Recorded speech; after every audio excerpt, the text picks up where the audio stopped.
Au moins 40 personnes ont été tuées, plusieurs autres sont blessées et portées disparues dans une attaque des hommes armés supposés de la rébellion des forces démocratiques et alliées ADF contre le village Mukonti, près de Kalunguta, dans le groupement Malio, chefferie de Bachou à territoire de Beni. C'est le bilan provisoire qu'annonce la société civile Noyau de Maboya, qui rapporte que les assaillants ont envahi ce village aux environs de 21h de mercredi 8 mars 2023. Ils ont mis du feu sur le village après avoir tué et pillé les biens de la population, rapporte Mutokambali Gerlas, le président de la société civile Noyau de Maboya. C'est hier dans la journée, pas la journée internationale de la femme, et que nous avons appris.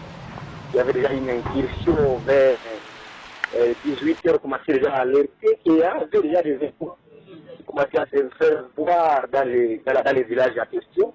Alors qu'on calcule, ça fait 30 et 40 corps présentement.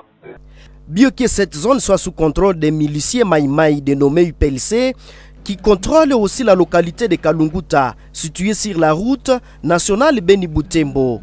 Plusieurs civils, parce qu'il s'agirait des rebelles de l'ADF qui sont signalés à ce jour dans la vallée de Moualika. Pour le moment, le capitaine Anthony Moualouchaï, porte-parole des opérations militaires à Beni, confirme cette mauvaise nouvelle.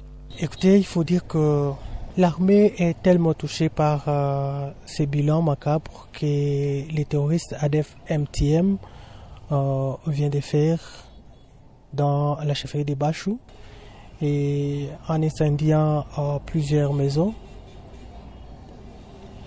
Bien que coincés, les terroristes ADF-MTM dans cette zone est en train de venger plus de 22 collaborateurs ravitailleurs arrêtés par les FARDC.